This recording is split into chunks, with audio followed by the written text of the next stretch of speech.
The one thing that Donald Trump has been consistently described to, according to his own aides and others around him, not only in the book Fire and Fury, but other sources, is that he is like a child, right? He's very childlike.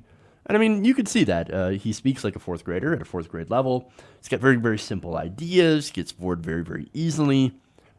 And he can't even pay attention to briefings, right? He's not very interested in working. He's the guy, remember, who has to have his briefings reduced to tweet-size length or have his name peppered throughout it so we'll actually pay attention, right? So on and on. Now, of course, Trump himself and his supporters would argue, no, that's not true. Donald Trump's, he's not like a child at all. You're the child, baby. Sad. But look, for the last 9 months, there's been a professor that has been compiling a list of firsthand accounts of President Trump that describe him the way that one would describe a small child. And this professor is Daniel Dresner. So he has some very interesting things on his Twitter. One of these examples is an anecdote from the Washington Post on House Majority Leader Kevin McCarthy and how he was able to impress the president with Starburst candy. That's awesome. Now let me read that to you. President Trump and House Majority Leader Kevin McCarthy were alone in the presidential suite on Air Force One, flying east towards Washington in early October, when the president reached for a handful of Starburst.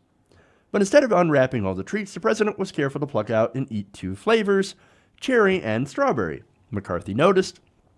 Now, to be fair, cherry and strawberry, those are the best flavors. In fact, they're tremendous.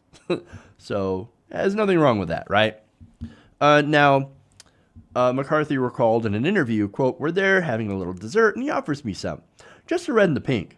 A bit later, a couple of his aides saw me with those colors and told me, quote, those are the president's favorites." Okay. Again, we all have favorites. Those happen to be mine as well when it comes to Starburst. But they continue.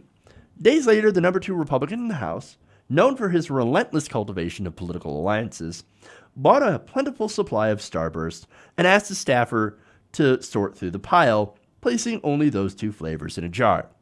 Now, just imagine, right? So you're a staffer, you're an intern in the House, right? And you go through all this education, and you finally get a job interning in Congress. And your job is to sort through Starburst so that he can give it to the president. Sad. They continue. McCarthy made sure his name was on the side of the gift, which was delivered to a grinning Trump, according to a White House official. So, like, oh, hey, look, Donnie, I brought you your favorite Starburst. Ooh, oh my God. Oh, you're such a great guy, Kevin. You're such a great guy. You're my guy. Bringing me Starburst. Look, that's one example, right? And it seems like by itself an innocuous example, but nonetheless, there are some more, actually. Now, for McCarthy has been described in the article as one of the guys who gets Donald Trump, who understands him, right? And look, he's pretty easy to understand because he's a simple person, right? If you give him gifts and if you flatter him and if you have something to offer him, well, then, of course, you will become Donald Trump's best friend. And he will describe you in so many interesting terms. Oh, he's the greatest guy ever. What a fantastic, wonderful person. So when that happens, when you become Donald Trump's best friend or a friend, that actually means that he is more likely to listen to you, and then you'll end up having more influence. Now, Kevin McCarthy isn't doing this because he wants to be Donald Trump's friend, because he likes the guy. No, he's doing it because, well, why would you not want to have the ear of the President of the United States? Now, on the influence, let me give you an example of that, right? On how McCarthy uses this influence. Last Tuesday at the White House, Trump seemed to wander close to agreeing to an immigration deal with the Democrats, without any conditions, to protect thousands of young undocumented immigrants known as dreamers from deportation. I remember that. He's like, Oh yeah, just come up with something, just put it in front of me, and I'll sign it. I'll sign it. I trust you guys. I know you guys are going to do the right thing. He was saying that to Democrats, and Republicans were like, "What are you doing?" Now the change came, right? Because afterwards, Trump's like, "Oh no, no, yeah, no, you know what? I need border security." You know who was who came up with that? Kevin McCarthy. They said McCarthy jumped in quickly to head things off. Mr. President, you need to be clear, though. You have to have security, he said, prompting Trump to retreat. So that's what happened. So that's one of the reasons, and of course pushback from his base as well, that despise immigrants. That's what got him to step back from that position. Now, here's another example. While at Camp David earlier this month, McCarthy took up the task of explaining the obstacles facing Republicans ahead of the midterm elections in November, walking through the financial hurdles and bleak prospects in various races. He urged the president to do everything he could to raise money for vulnerable Republicans. A couple of things I get from that, right? For one, doesn't look good for Republicans when it comes to the midterms. I mean, look, financial hurdles and bleak prospects. That sounds very, very bad. Now, the other thing is that he's actually trying to do a presentation for the president who has almost no attention span. Like, he can't stick with it.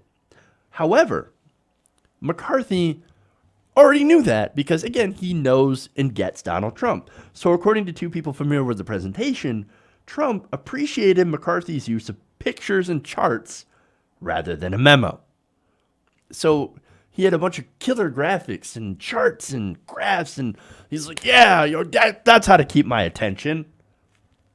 He said, one White House official said, quote, "It was a basic and foundational presentation that explained midterm politics to Trump." So that's the other thing, right? Super basic and super foundational.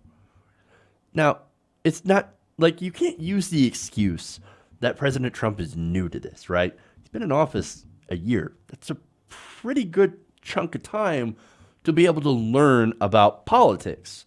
And look, I thought you were going to surround yourself with the best people, right? The best political strategists, for example, talking to them.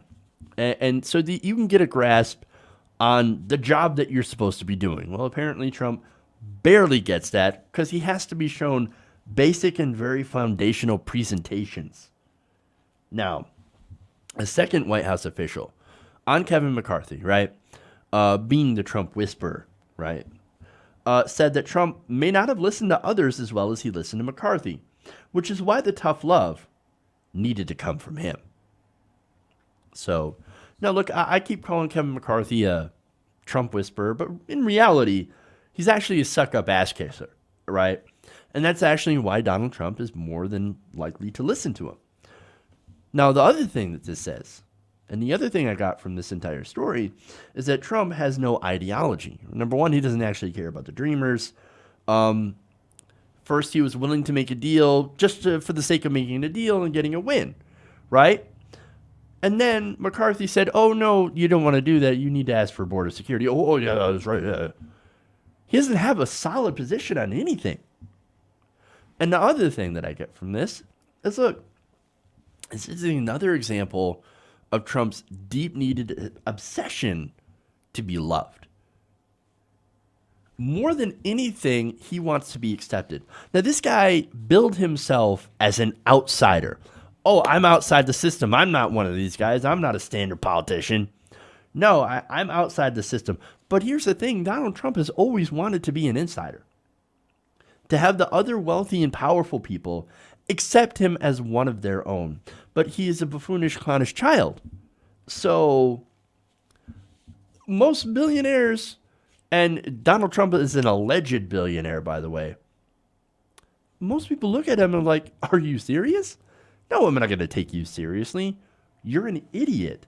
You're only rich because your dad not only gave you a small loan of $1 million, but also left you a vast fortune in which you have squandered. Most of it. No, I'm not going to take you seriously.